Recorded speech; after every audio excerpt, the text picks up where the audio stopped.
Well, talking about going over the water, we're going to be talking today about culverts versus timber bridges, considerations before choosing a crossing method. Well, the very title itself begs the question, why would anyone consider building a timber bridge instead of just throwing in a culvert? Well, a bridge and a culvert both share a common purpose. They're trying to provide a passageway over an obstruction. Now, let's say you've got a stream or a wetland, and you've got to get a road built across it or a pedestrian walkway. Well, either one would solve the problem and still allow for the flow of the water. Here at York Bridge, being a design build company, we're getting drawings and we're asked to evaluate a crossing as to how one of our timber bridges would lay out for it. Many times we open up the drawings and looky there. There's already a culvert that the civil engineer has drawn into the crossing. And that kind of makes sense. That's the typical go-to pitch for most civil engineers. As a matter of fact, we have a poll posted right now, and we'd like for you to go there and pick what's your first choice when you think about crossing solutions. And culverts are typically the go-to pitch because they're touted as being the best type of crossing. They're cheap, they're easy to install, they're simple, there's no maintenance involved. Well, you know, if you're talking about a small, insignificant crossing, yes, just throw in a pipe, throw in a box culvert, and move right on down the road.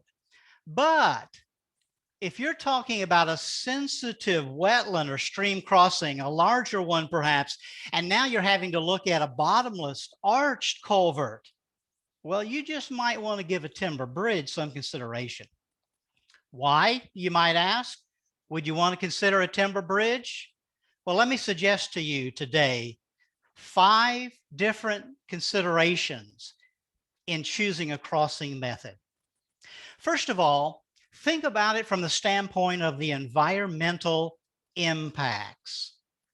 Eric, I know you've done a lot of work with solar farms and other projects, and you had to evaluate crossings from an environmental standpoint. Can you share a little bit about that with us? Certainly, Titus. Here in Massachusetts, for example, we have very stringent regulations that require us to avoid and minimize environmental impacts for crossings to the maximum extent practicable.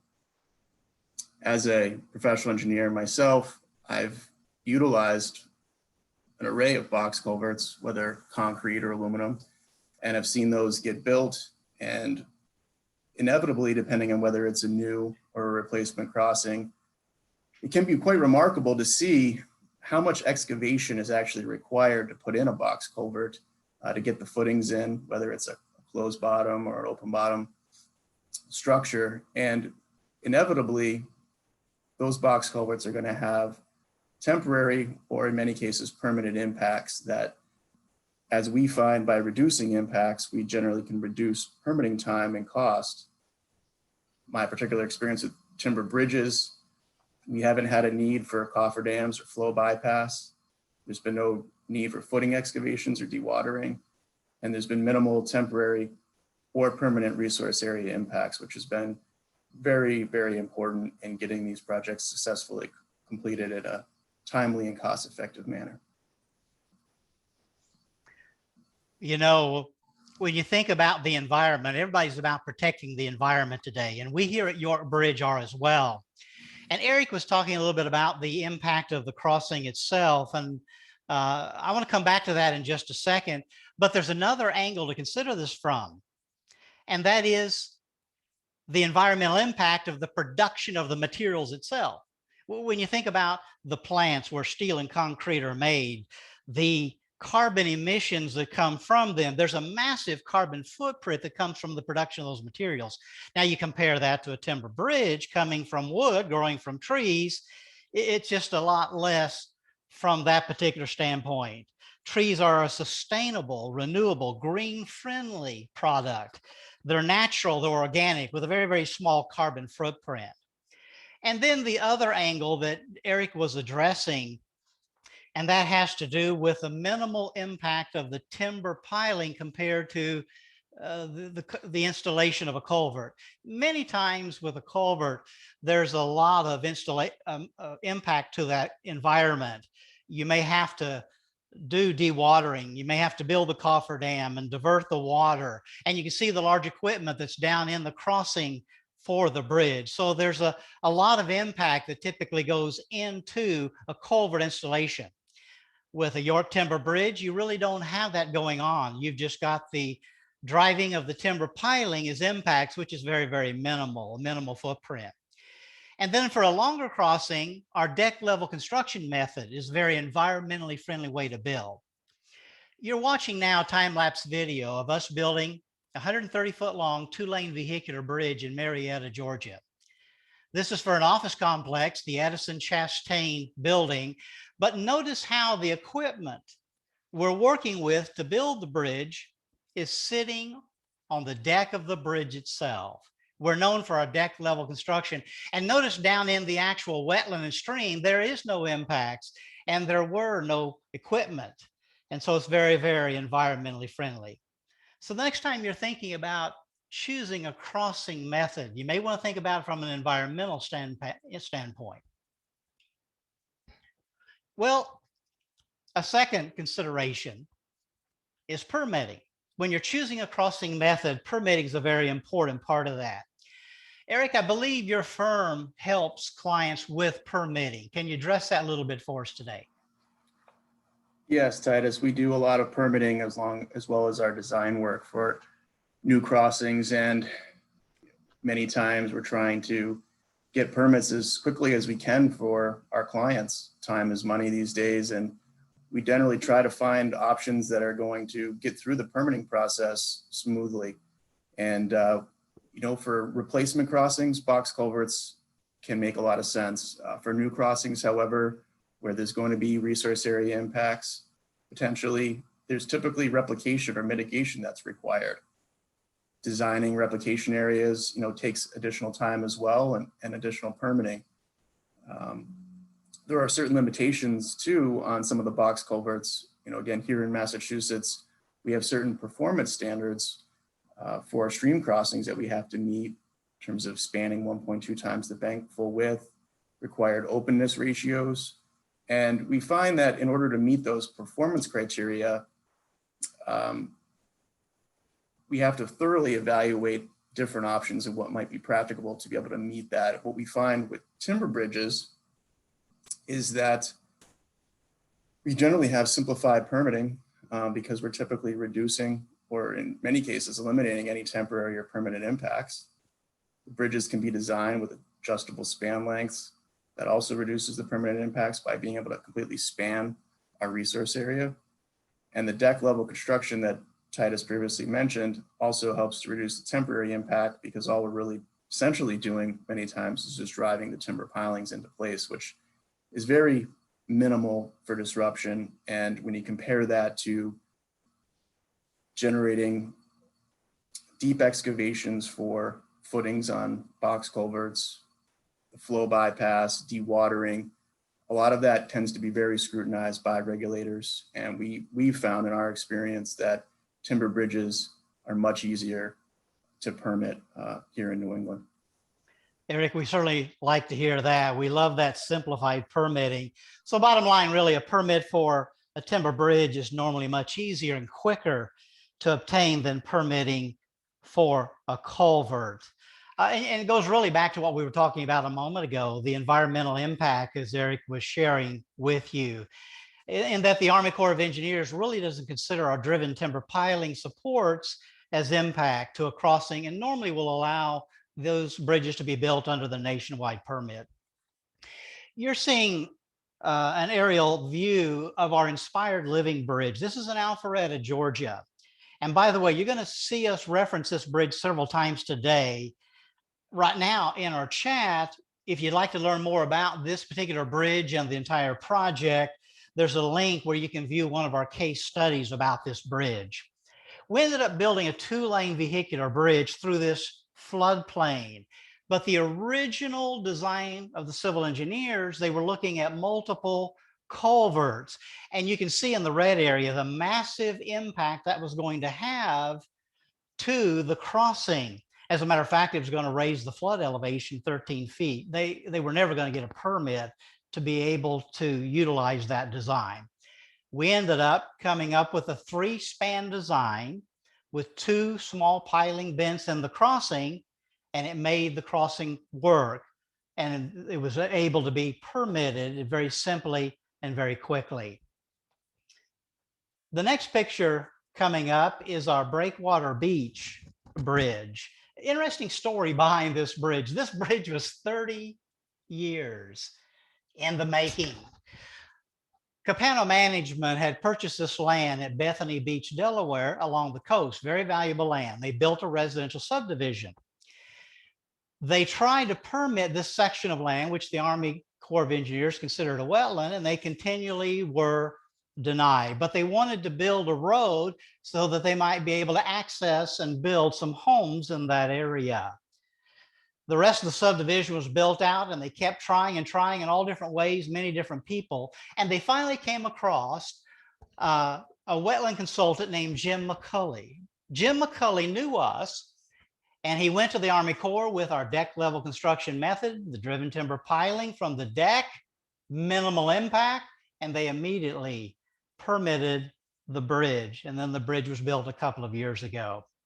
And so when you're thinking about a crossing method, you might want to consider the permitting aspects of it. Well, a third consideration when choosing between a culvert or a timber bridge, you might want to look at it from the standpoint of design. Eric, can you talk a little bit to us about design considerations, bridges versus culverts? Certainly, as a designer and a professional engineer, we find that our designs can only be as good as the data that we have going in. And oftentimes with these culvert crossings, as we're evaluating options, we may have limited geotechnical data. Big driver for culvert crossings is, up here we have a lot of peat, deep peat deposits in many cases. So the depth of organic or unsuitable soils becomes a big factor in trying to design a suitable crossing. Identifying the performance standards that I mentioned earlier, as well as the load rating, also has a big influence on selecting an alternative.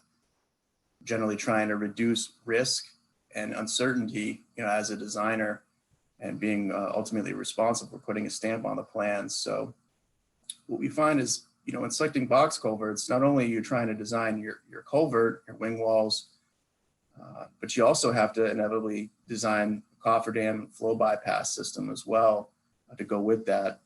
So that is a key consideration there. Timber bridges, we have worked with a number of these. We find that they tend to be extremely customizable on a project by project basis. They have integrated wing walls and guide rails, curbing options. I think, safety is very important. Having the integrated guide rail is very helpful on a timber bridge. You can see some of the other box culverts like the aluminum structural plate, it's more challenging to have an integrated guide rail in systems like that. So that's also another key consideration. As far as geotechnical, with timber bridges, they're actually well suited for deep organics by being able to adjust the pile length accordingly to account for that and to still achieve a good load rating. And really the only consideration is just whether there's happens to be shallow bedrock. That could be a challenge with a timber bridge. It's an interesting point, Eric, as you're talking about the timber piling foundations we use, how simple and easy and well they work in many different soil environments across the country, especially in soft type of soil situations. When we think about design, there's really another consideration too that goes into all of this, and that is the crossing itself and how the bridge, the culvert lays out on that crossing. And it's important so that we can maintain the flow of the water without impeding the flow. We get pictures all the time from our clients, and they're showing us pictures of culverts that have failed, like you see there on the right, or on the left, pipes that have also washed out. The picture on the left is from a Toll Brothers residential subdivision in Pennsylvania. It's called the Reserve at Chester Springs. It's interesting, they were building this trail. They threw in a couple of pipes over this wetland and stream, built the trail. It wasn't just a few weeks later They had a lot of rain, flooding, and it just washed out the pipes and the trail itself. We ended up building a couple of small pedestrian boardwalks for them, and it turned out very, very well. You know, another angle of this too, many times culverts are said to be maintenance free. Well, that's not exactly true either. I don't care what type of bridge or bridge system you're talking about, there's going to be some type of maintenance, whether timber, whether steel, whether concrete, whether it's a culvert. And the key with culverts, you got to keep them cleaned out. They tend to get clogged up over time. And many times they can become an obstruction in and of themselves. So there's maintenance to every type of bridge system, but typically a bridge is going to allow for much greater flow and fit the crossing very, very well. The picture that you're seeing is that inspired living bridge we mentioned earlier. Notice again the minimal support structure there in the crossing in this floodplain. There's a stream to the left. There's a sewer easement there to the right. We were able to span between those, minimal impact, and it worked out very, very well from a design through this floodplain. So the next time you're considering a crossing method, you may want to think about it from the design aspects. Well, another consideration is cost. Eric, I believe you help your clients with some cost comparisons as well. Yes, Titus, a lot of our clients tend to be repeat clients, and we rely upon that quite a bit in our business. So trying to generate and identify the most cost-effective solution is really a key consideration in designing and selecting a culvert or a crossing option. The appeal many times with box culverts, is the lower material cost up front. But it is important to consider that, the permitting and potential mitigation or replication that's needed also needs to be a factor of the cost as well. It's not just necessarily the construction cost. So it's important to think holistically about cost, and also uncertainty as well. I mentioned trying to minimize uncertainty with our designs and reducing the potential for change orders. So that's another key consideration as I'm selecting different types of crossings. With timber bridges, what we find is that compared to the box culverts, there's minimal excavation, machinery, site work costs needed to be able to put those in.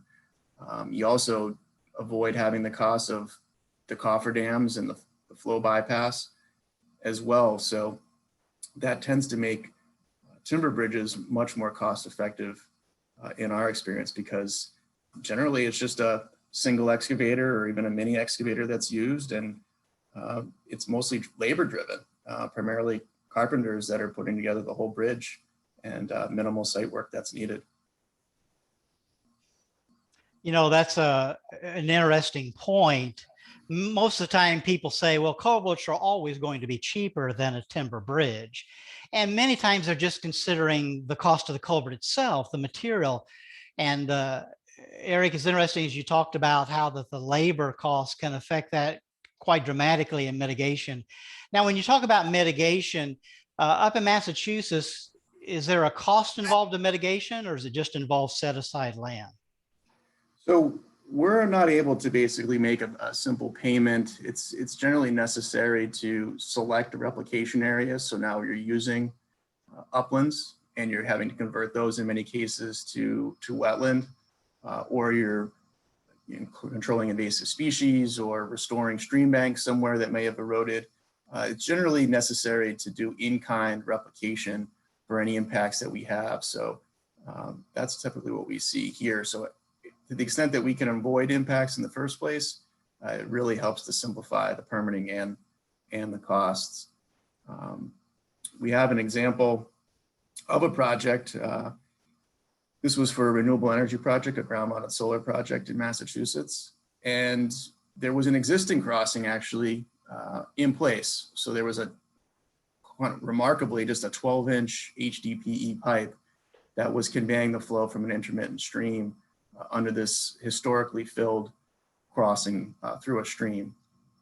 As part of the project, we were trying to restore that stream and the connectivity there. So our client tasked us with trying to find the most cost-effective solution. So there had been some information that the site work contractor had gotten from Conspan for an aluminum structural plate, and the material and design cost was very attractive. However, what we found was that once the general contractor submitted their quote for the site work, it was more than double the material cost of the Conspan structure itself. So that was a big driver in terms of the overall cost. Plus, that system would have required cofferdams and bypass, and trying to build this during a season where we have unpredictable rains and things, the potential for high flow events. We really wanted to minimize the potential for sedimentation of the resource area. So we took a look at a timber bridge and worked with York Bridge and came up with a great solution. The lower photo is the constructed project as it was finished, and we were able to achieve all of the environmental criteria and do it not only with a lower overall cost, but really there was no potential for change orders that likely would have occurred, if we had gone with the structural plate. So I think that was a very compelling example for us. And, we still always explore all options, but we have found the timber to be a great cost-effective solution. That's very interesting. And we certainly don't want to leave people with the impression that a timber bridge is always going to be less expensive than other crossing solutions.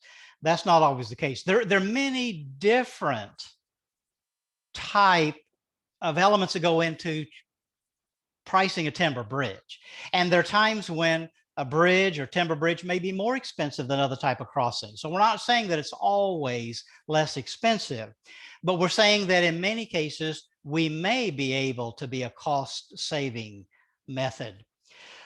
Here again is the drawing from that Inspired Living project we referenced earlier, and you see the culverts that were originally thrown in by the civil engineer. The estimated cost to install these multiple culverts was $900,000. We ended up completing our 127-foot two-lane vehicular bridge out the door for $700,000. And so in this case, it turned out to be less expensive for the developer of this assisted living facility. The next example is one that I just love to talk about. This is our Coconut Point Mall shopping center project. This is down in Estero, Florida, the Fort Myers area. This is a Simon Property mall. They were building the mall, and the engineers had designed multiple Conspan cross culverts for the crossing. The cost was $4 million for those culverts, plus another $500,000 to dewater the lakes. We ended up completing both of these bridges. One's 100-foot long, the other is 250-foot long, two-lane vehicular bridges. And we completed these out the door for $2 million. So we saved Simon Property over $2 million. So even from a cost standpoint, there may be times where a timber bridge might be able to save money for a client. Well, talking about this project brings me to the last point, and that is aesthetics. You may want to consider the aesthetics of a timber bridge when you're choosing a crossing method. The Coconut Point bridges I was just showing you, when they opened up the mall, thousands of people were coming in to see this beautiful new mall, and they were all talking about the timber bridges. So they got a nice aesthetic boost, though they really built them from a cost saving standpoint. Now, Eric, I know those solar farm projects that you were referencing, those bridges were really more about functionality than aesthetics. Yes, Titus, what we found is that, for our clients' needs, they really just needed to be functional. And that was to be able to get construction equipment into these renewable energy projects. They weren't highly visible. However, what we found, having worked with York Bridge on highly visible projects that I think Titus may share shortly along the Massachusetts coastline. What we found was that there was really no difference in the quality of construction, even on those more utilitarian bridges. And in my opinion, they're still actually quite beautiful. And I really do enjoy seeing a finished timber bridge once it's completed. Well, it's just another way that York Bridge never cuts any corners, whether the bridge is functional or high profile, aesthetic driven, it's still all about the quality that we can provide. One of those projects is the Whitney Wharf project. In the case of the solar farms, those bridges really weren't not going to be seen. But Whitney Wharf, this was in downtown Hingham, Massachusetts, a pedestrian bridge connecting between a couple of parks right alongside the main road downtown. Highly aesthetic considerations there, a whole different angle. But this is really the real kicker. It's the end look of the crossing. Now, a culvert is normally plain and best not seen. It goes under the road, goes under the pathway. And many times we see where they try to dress up a culvert by putting stone or brick facing on the culvert. But with the York Timber Bridge, the aesthetics come along with the bridge itself. People love the warmth and the charm of a timber bridge. They bring a beauty and a nostalgia to any type of development, and they create a buzz and excitement. People love timber bridges. And as you can see in these pictures of these bridges of ours that are passing through right now, our bridges are beautiful. And so from an aesthetic standpoint, especially if you have a high profile type of crossing, you may want to look at a timber bridge. The Esplanade Lake Club is a very interesting project. This is in Fort Myers, Florida. Taylor Morrison was building a residential subdivision.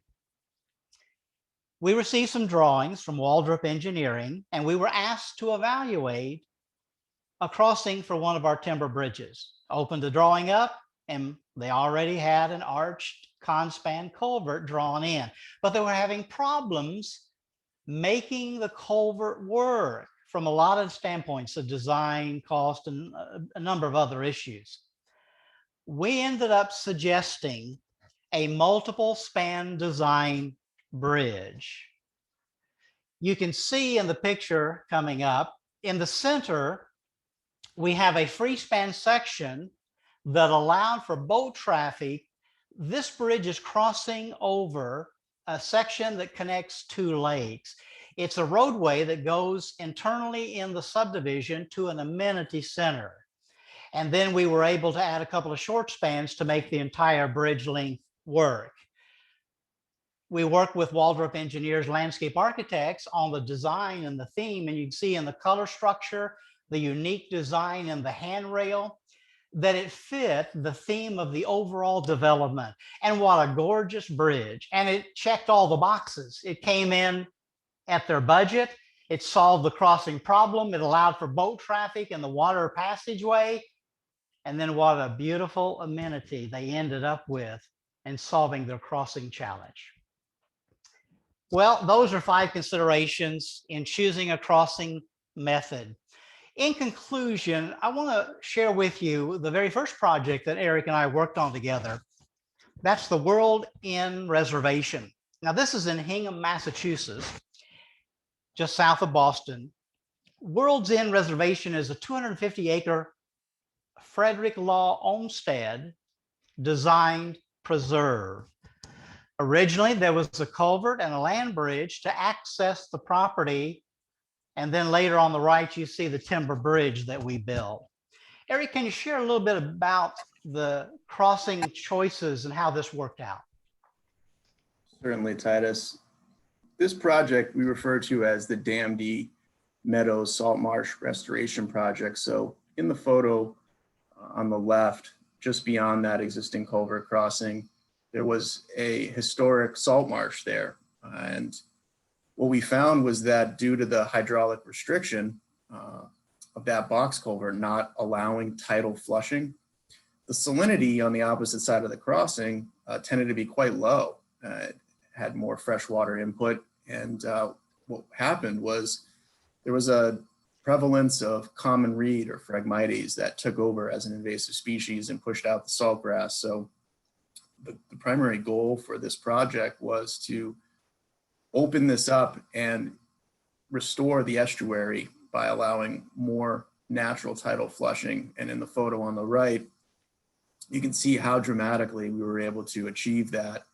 And what we found in the years since is that with the increase in salinity levels now, with the salt water flushing into that area beyond, the Phragmites is now dying off, fortunately, and the salt marsh is coming back, as you can see in the foreground. So it has been a very successful project, and the timber bridge dramatically opened up that hydraulic restriction that had been in place for quite a long time. Great story, Eric. And it was a wonderful project to be able to work with you on. And we appreciate that opportunity on the World's End Reservation project. Eric, thank you so much for joining us today. We appreciate your time. Thank you, Titus. It was a pleasure joining everyone today. I think we may have some questions coming up, but I just want to conclude by saying that the next time you have a project that has a crossing, you might want to give consideration to a York timber bridge.